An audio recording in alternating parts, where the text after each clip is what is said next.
गिलगित में गिजर में एक बार फिर ग्लेशियर फट गया। सैलाब की तबाहकारियां जारी, मुतअद्दिद देहात ज़ेर-ए-आब आ गए। दरिया का बहाव रुक गया, पानी झील की सूरत इख्तियार कर गया।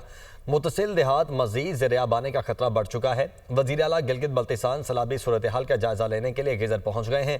तर्जुमान सूबाई हुकूमत फैजुल्लाह फराक के मुताबिक रोशन गजर में सैलाबी रेलों से 100 से जायद घर मुतासिर हुए हैं।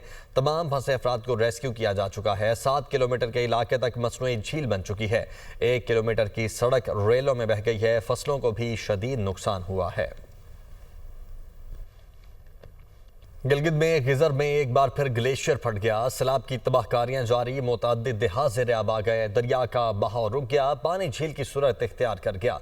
मुतसिल देहात मजीद ज़ेर-ए-आब आने का खतरा बढ़ चुका है। वज़ीर आला गिलगित बल्तिस्तान सैलाबी सूरत हाल का जायजा लेने के लिए गिजर पहुंच गए हैं। तर्जुमान सूबाई हुकूमत फैजुल्लाह फराक के मुताबिक रोशन गजर में सैलाबी रेलों से 100 से जायद घर मुतासिर हुए हैं। तमाम फंसे अफराद को रेस्क्यू किया जा चुका है। 7 किलोमीटर के इलाके तक मसनूई झील बन चुकी है। 1 किलोमीटर की सड़क रेलों में बह गई है। फसलों को भी शदीद नुकसान हुआ है।